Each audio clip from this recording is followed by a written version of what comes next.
This is day 5 of this July 2025 7-day session. We're going to take up a koan today. This one's from the Mumonkan, the gateless barrier. That's how it's often translated.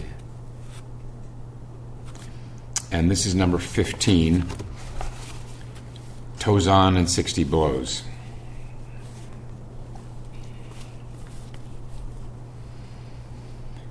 It's a pretty long one. If I were to, with the verse and commentary, so I'll just read the case now. Tozan came to see Mumonkan and was asked by him, "Where have you come from?" "From Sado," he replied. Where were you during the summer training period?" "I was at Hozu Temple in Konan Province," replied Tozan. "When did you leave there?" "On the 25th of August." Mumonkan burst out, "I spare you 60 blows." The next day, Tozan came again before Mumonkan and said, "Yesterday you said I should receive 60 blows. I don't know where my fault was." Mumonkan said, "You rice bag. Why do you wander about, now west of the river, now south of the lake?" And at this, Tozan was enlightened.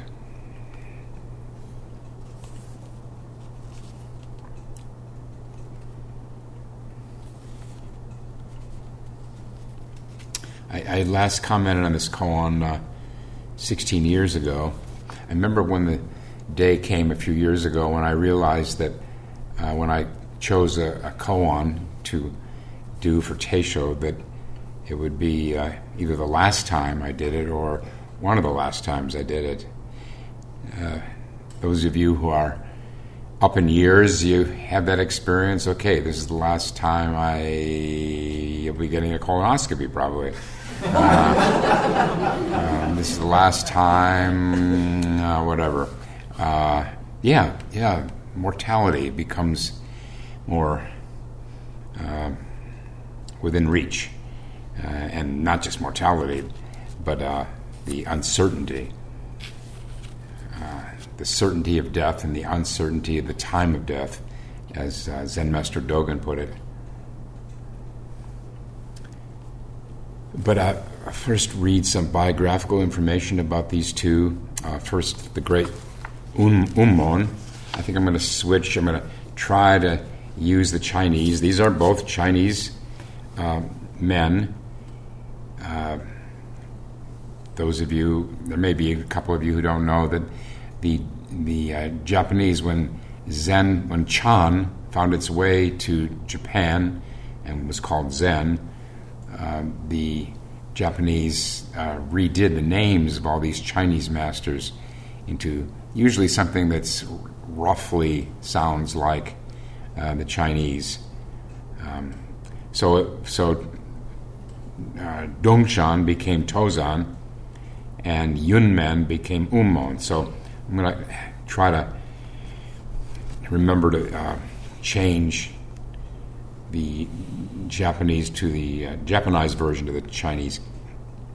So I'm reading here from Zen's Chinese Heritage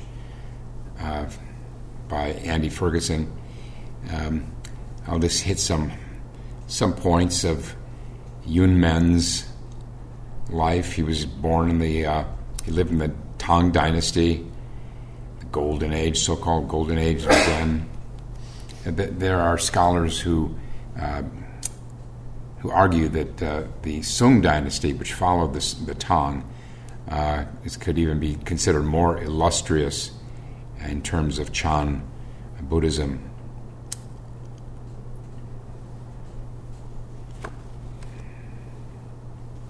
This Yunmen, as a young man, he first became a monk under a Vinaya master. I mentioned that earlier in Sesshin, the school of Zen that emphasized ethics. monastic rules and regulations. It says here that after serving as that teacher's attendant for many years, that is that Vinaya master, Yunmen exhausted the teachings of the Vinaya and set off to study elsewhere. And eventually he found his way to this Mu Zhao Chan master.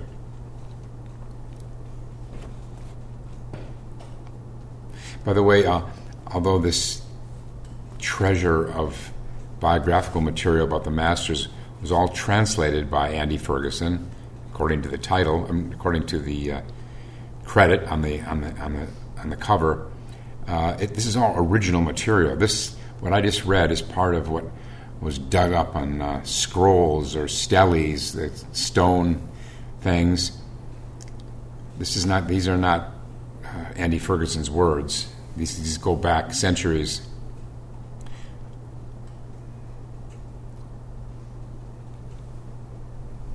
And then here is an account it gives of Yunmen's enlightenment under this Zen master Mu Zhao.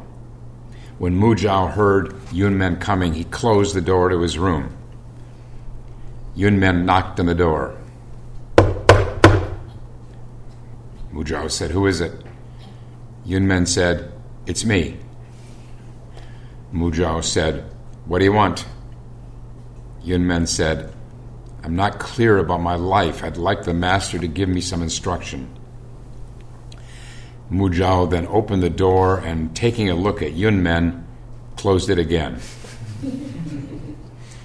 Yunmen knocked on the door the same way 3 days in a row.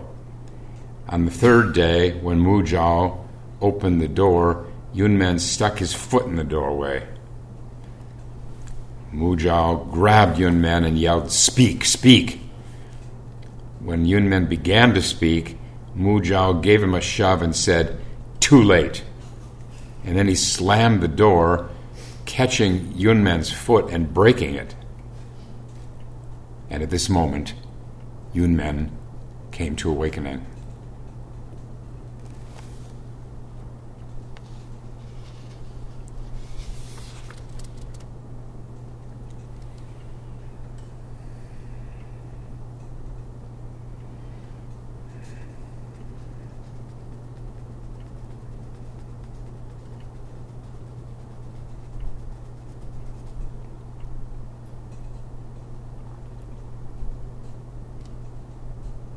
There's another story about Yunmen.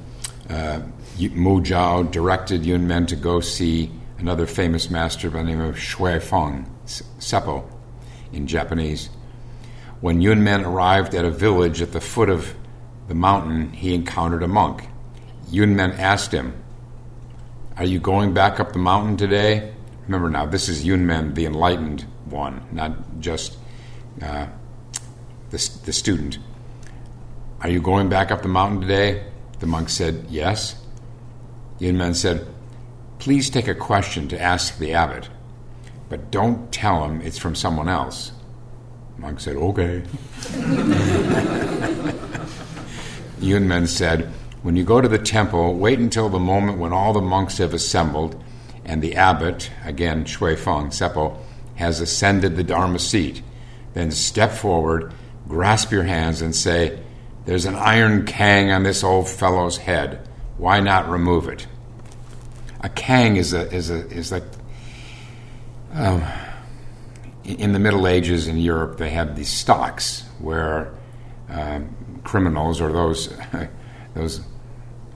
who fell afoul of the law, whether or not they were guilty, criminals would be have to stand in with their hands in these holes in the wooden stocks in the village square. That's the version I'm familiar with.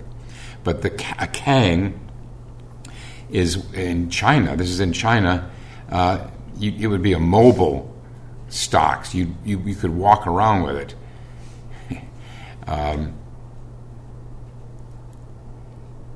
So it's basically the stocks. There's an iron kang on this old fellow's head. Why not remove it? So the monk followed through. He did this. He challenged Shui Feng. And when Shui Feng heard this, he got down from the seat, grabbed the monk, and said, "Speak, speak." The monk couldn't answer, of course. Shui Feng pushed him away and said, "This wasn't your own speech." The monk said, "It was mine." Shui Feng called to his attendant, "Bring a rope and a stick." And the monk said, it wasn't my question. It was from this monk in the village." Shui Feng said, "Everyone, go to the village and welcome the worthy who will have 500 disciples." The next day, Yunmen came up to the monastery. When Shui Feng saw him, he said, "How is it that you have arrived in this condition?" Yunmen then bowed his head, and at that they became teacher and student.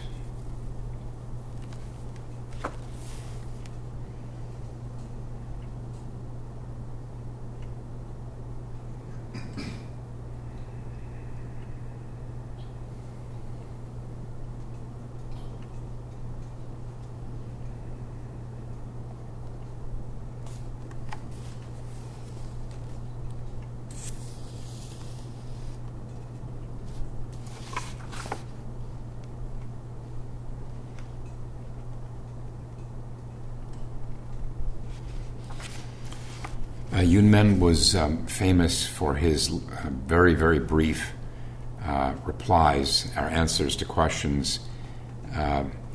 They came to be known as his one-word replies, really one Chinese character reply, which if translated might be 2 or 3 or 4. But here's where he's a lot more wordy. When he first entered the hall, that is the monk's hall, as the abbot, the governor attended and said, "Your disciple asks for your valued teaching." Yunmen said, "There is nothing special to say. It's better if I don't speak and deceive you all. I'm sorry that I've already played the part of a wily old fox for all of you. If someone of clear vision were to suddenly see me now, I'd be a laughingstock. But if I can't avoid it, then I'll just ask you all from the beginning, what's the big deal? What are you lacking? I don't have anything to say. There's nothing to be seen. You have to break through to this on your own. Don't ask silly questions. In my mind, there's just a dark fog. Tomorrow morning and the day after, there are a lot of affairs going on here. If your disposition is to linger here and not return to your usual lives, to look here and there at the gates and the gardens built by the ancient ones, what point is there in all this?" So he's really handing the governor his ass when he's saying this. "Do you want to understand? That's just due to your own quagmire of delusion accumulated for endless eons. You hear someone expound on something and it puts a doubt in your mind, so you ask about Buddha and you ask about the ancestors, looking high and low, searching for a solution, getting caught up in things. This scheming mind is wide of the mark. It's always caught up in words and phrases. Isn't what you require the non-intentional mind? That is, mind without an agenda. That's how I would take that. Don't be mistaken about this. There's nothing more to say. Take care."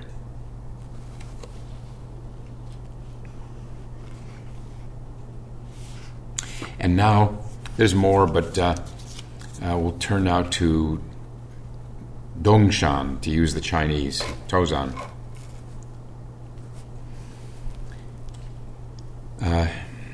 His dates are 910 to 990, so he died at 80.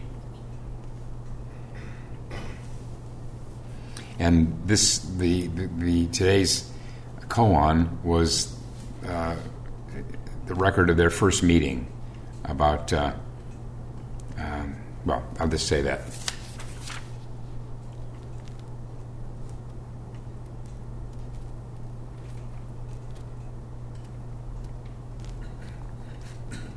After Dongshan became a teacher, he addressed the monks, saying, "Language doesn't help matters. Speech does not bring forth the truth. Those burdened by language are lost. Those held up by words are deluded. Do you understand? You monks should be clear about it. If you come here, you must start using the Dharma eye. It's just like I say, but I've erred about one thing. What error is there in the words I've spoken?"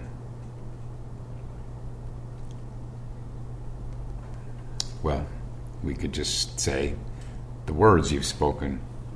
The danger of listeners being caught up in the words, looking at the finger pointing to the moon rather than to the moon itself.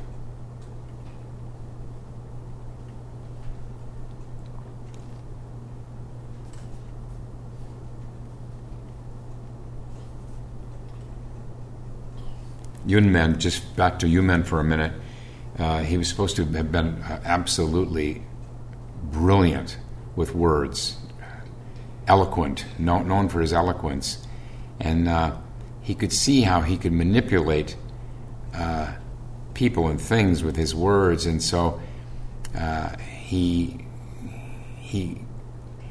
was always suspicious of words later in his life, and felt that they're more trouble than they're worth. So that's why he became famous for his so-called one-word replies.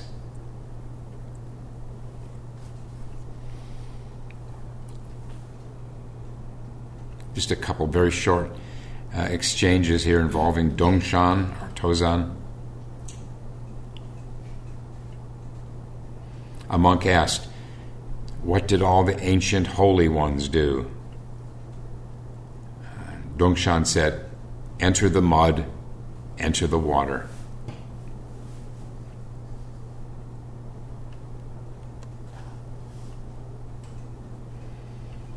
Another one is itself a koan in the Mumonkan. A monk asked, "What is Buddha?" Dongshan said, 3 pounds of flax.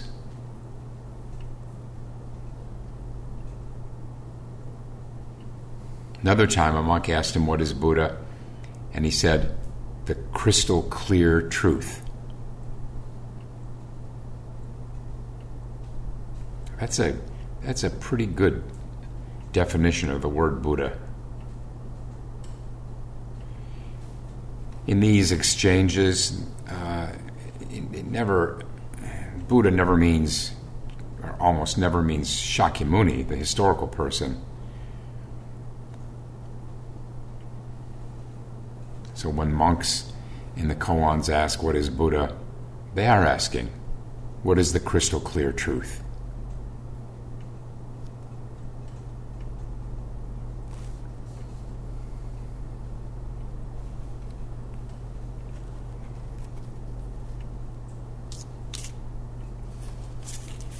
About words, Hakuin once said, "The measure of words is like the sea and the mountains. Nothing but an overflow of delusions."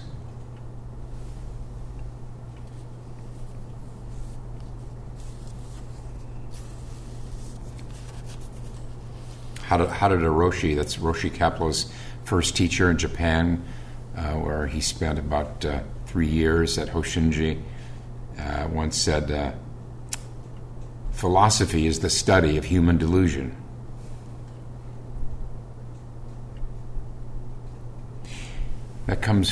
This is from people who have realized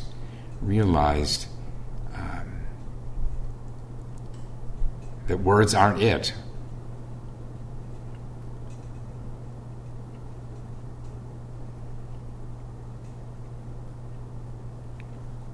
Or like Foyan from yesterday, I quoted him, it does not come from thoughts. Yeah, same thing. All right, now to today's koan. Dongshan in 60 blows. Dongshan came to Yunmen and was asked by him, "Where have you come from?" "From Sato," he replied. "Where were you during the summer Ango?" "Well, I was at Hozu Temple in Konan province." "And when did you leave there?" "On the 25th of August. Umon bursts out, "I spare you 60 blows." Now, some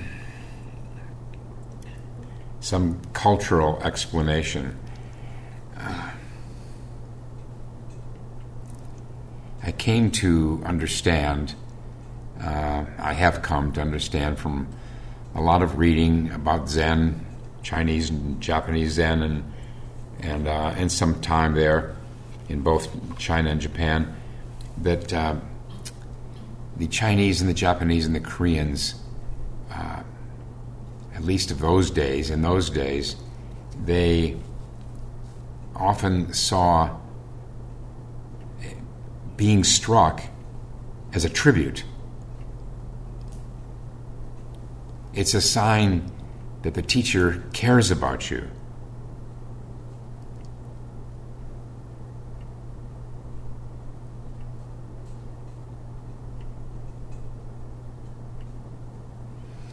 That was, it just occurs to me, that was the occasion of Lin Chi's awakening, when he was given some blows by whoever it was, Wang Bo maybe, or Shakujo, one of those guys, and he kept asking the question and kept getting struck with a stick, and later he was told, that's like grandmotherly kindness.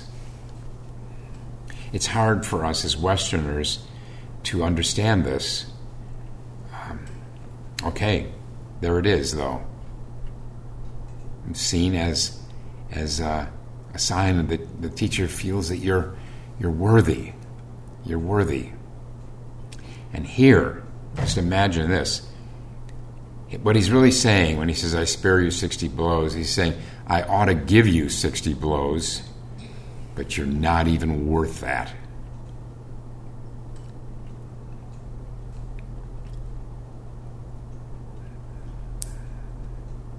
What's going on?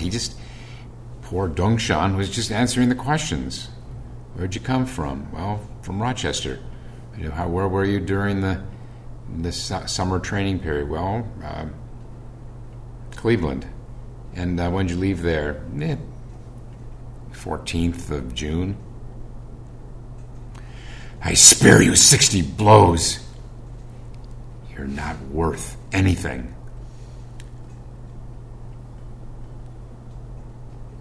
We'll look into this more when we get to the commentary. But we can only imagine what Tozan, or Dongshan, what his night was like for him before he came back. And he did come back, to his credit. He didn't slink off and just gripe about the master being mean to him and unfair.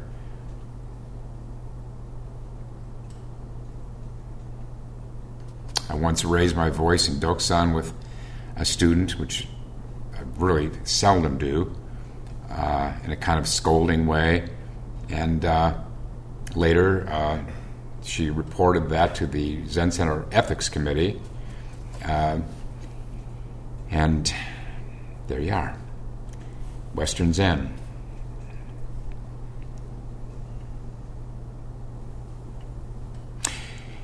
So he comes back. He says, yesterday you said I should receive 60 blows.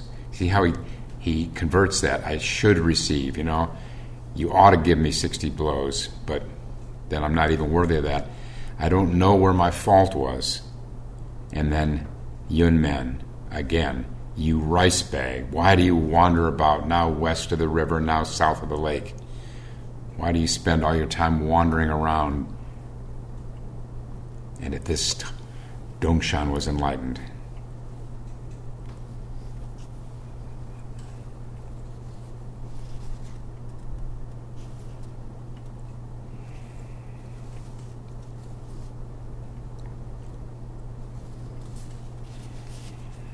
This koan is really, you could say, it's really about pain and how to use it.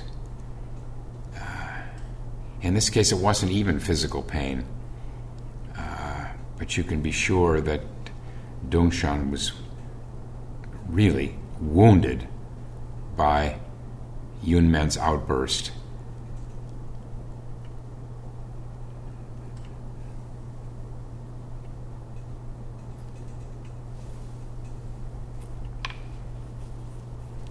My guess is that Dongshan didn't get much sleep. He was just in an agony of questioning about what he could have said that provoked the master like that. And that's in the commentary. I'll just jump ahead for a minute. All night, Dongshan struggled in a sea of yes and no. You could say right and wrong, this and that.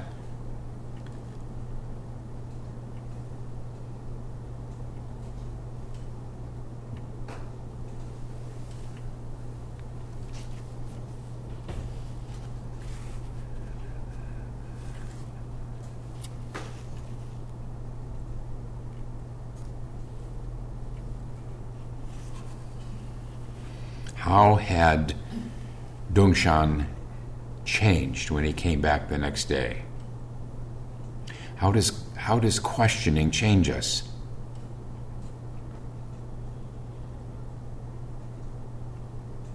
We can't be self-justifying when we're questioning. We can't be sitting and nursing our psychological wounds and replaying it and finding that we were right and he was wrong. It's questioning.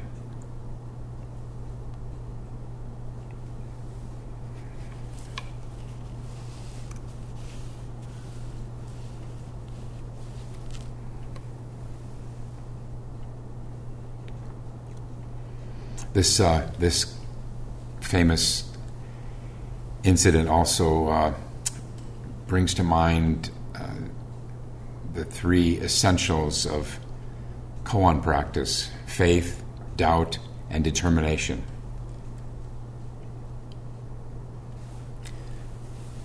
Would Dongshan, if he had not had faith in Yunmen's judgment and his wisdom, if he had just been able to slink off and say that Yunmen was just having a bad day or was just being cruel or unfair, would there have been the questioning? We see the connection between faith and doubt. Doubt in Zen means questioning, wondering. It was Dongshan's tremendous faith in Yunmen as the embodiment of the Dharma, his faith in the Dharma, really, that drove him to wonder all night how this could have, what went wrong.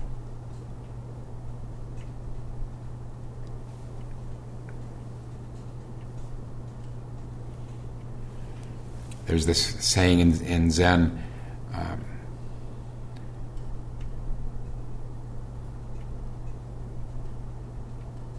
great doubt, great enlightenment. Small doubt, small enlightenment. No doubt, no enlightenment.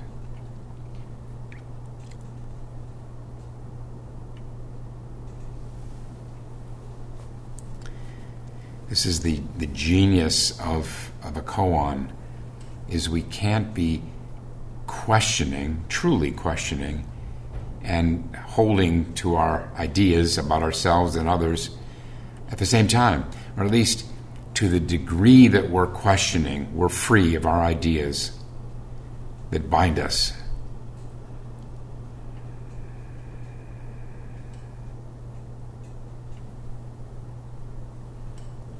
So it starts with the faith, and faith is also just absolutely necessary with breath practice, but not doubt. There's really no questioning in just pure breath practice. The koan is meant to bring forth whatever. It's meant to focus whatever questioning the student has that brought her here. This is how I understand it. To be human means to have questions, such as, what is this all about? What am I doing here? I'm born, I live for 80 or 100 years at most, maybe a lot less, and then I die. What? What is this? I think for reflective people, this questioning, such as it may be, doesn't have much power to change them. They just kind of visit it and revisit it every once in a while. I think it's very common as adolescents. We have these questions coming forth, and then our lives fill up with relationships and work and deadlines and financial concerns and everything. And the questions, these very human questions, sort of go underground until sometimes there's an experience of loss, a death of someone close to us, maybe a serious injury or illness, something that lays us low, knocks us down, and at such times then we're more likely to say, okay, now let's look at this. But generally, human questioning, I think of it as like the sun, the warmth of the sun. It's nice, it's okay, it's now and then, but it doesn't really bite. But when the koan is like a magnifying glass, holding that in the sun, you can start a fire. It's gathering together all this what would otherwise be diffuse questioning, kind of weak questioning, or just occasional questioning, and putting a focus on it.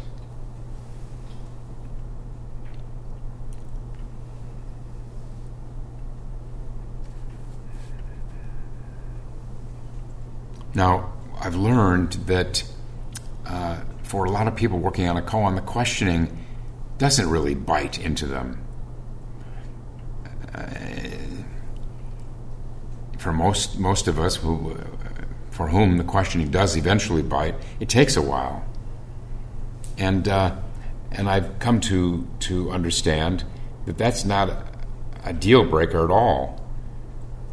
If for example, you're working on mu and it's really not a genuine question that's gripping you, it's okay then just to concentrate on the word mu with your whole being. And then if you persist long enough, then eventually you get more intimate with it, and then it becomes perplexing if you stick with it. And it can happen just like that. It can be nothing much at all in the way of questioning, and suddenly it's got you by the throat.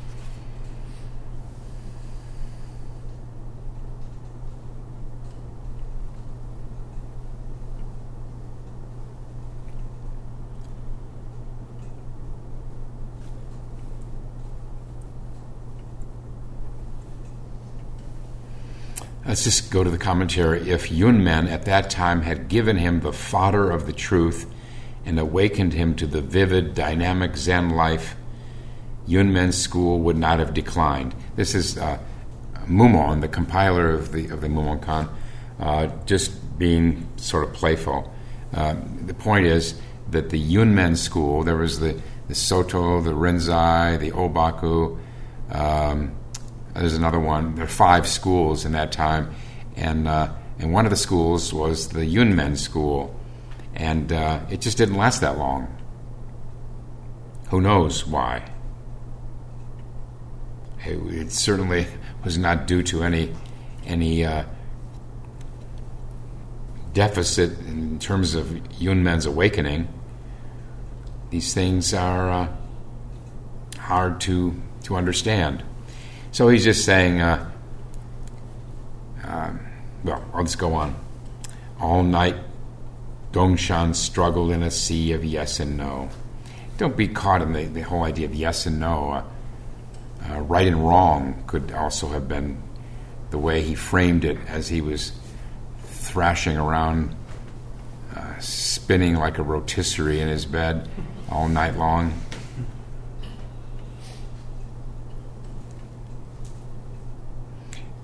For sure, there was a strong I. What did I do wrong? What's wrong with me? Until that had been scoured away. When dawn broke, long-awaited dawn broke, he went back to Yunmen, who helped him open his eyes. And then Mumon adds, but though Dongshan was suddenly enlightened, he could not yet be called brilliant. I would just take that to mean that he had a lot of more work post-enlightenment. As countless masters have emphasized, awakening, even what may have been pretty deep awakening that Dongshan had, still leaves a lot of unfinished work of cleaning up the traces, the habit forces. They don't just vanish with an awakening experience, especially not with a very slight opening.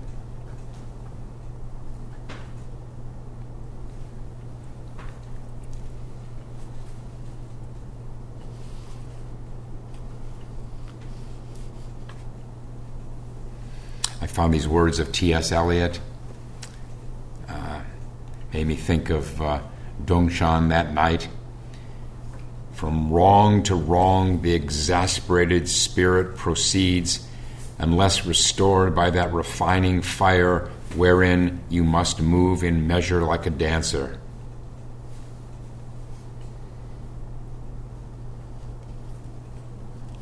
He came back to you, and when he came back to you, and men, he was traveling light.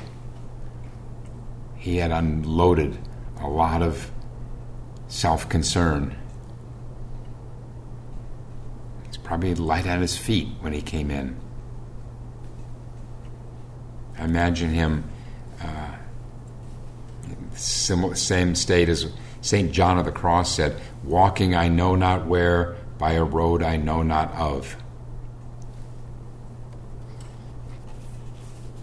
Open, receptive.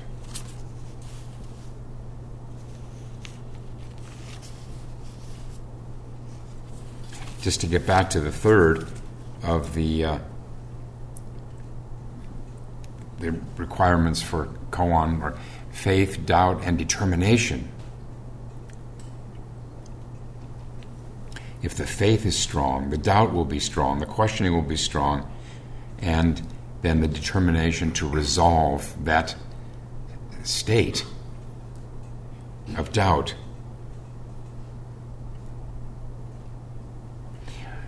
Was he courageous coming back to this master who had verbally abused him so much?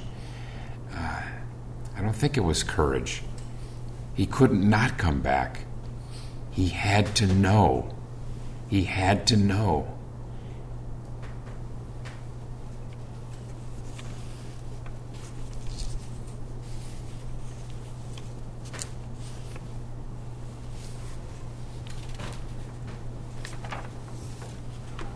The verse.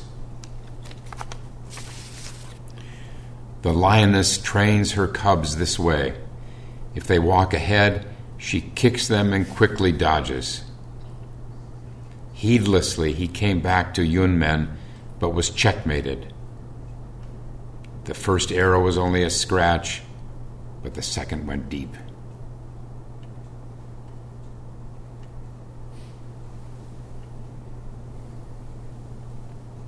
It's all too easy to see the way Yunmen treated Dongshan as, again, as mean,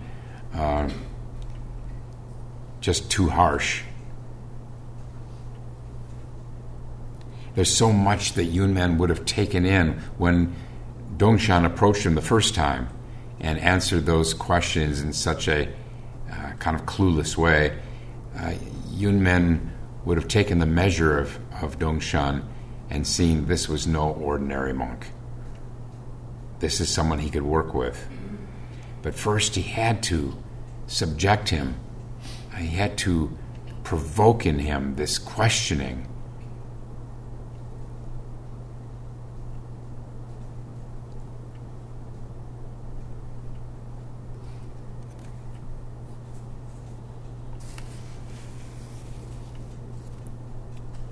Elsewhere in the Mumonkan, Mumon says, if you wish to know pure gold, see it in the midst of fire. Yunmen felt, yes, it's a gamble, but it's worth subjecting him to this fire of verbal abuse. It would, at best, it would force him to transcend the pain. That's the key thing about pain.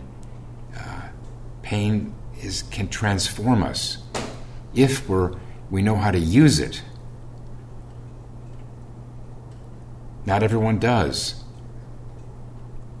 But even if in the beginning of practice we're not so good at using pain, we develop the ability to capitalize on it, to really use it, to deepen our practice.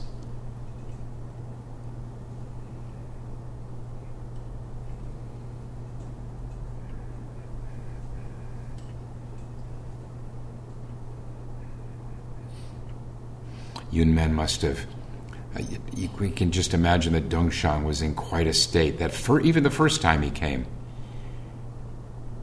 Yunmen could see he was desperate. And the fact that his answers to Yunmen's questions were so flat couldn't obscure the fact that Dongshan was ready to make the leap, but he needed a push.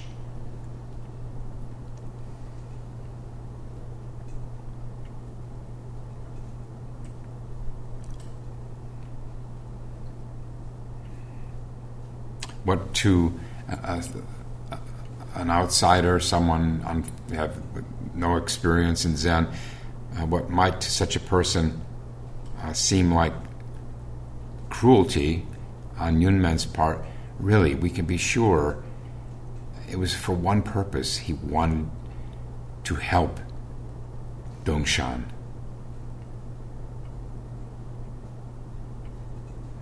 He had faith that Dongshan could use this treatment of him.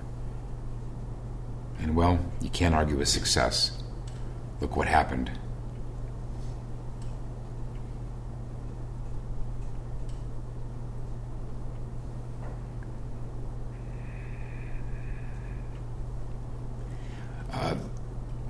The fact that in the West,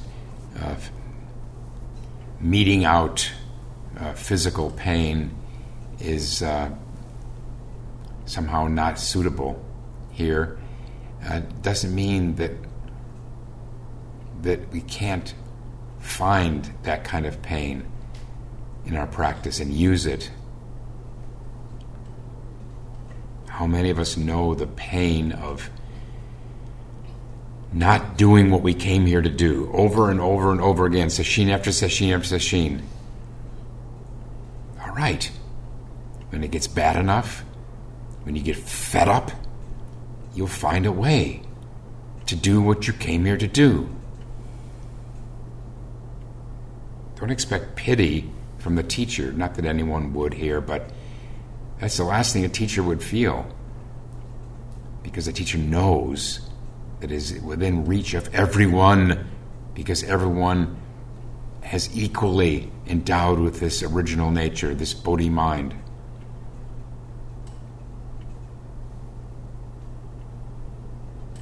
When you can no longer tolerate not knowing, that's when things really change. We'll stop now and recite the 4 vows.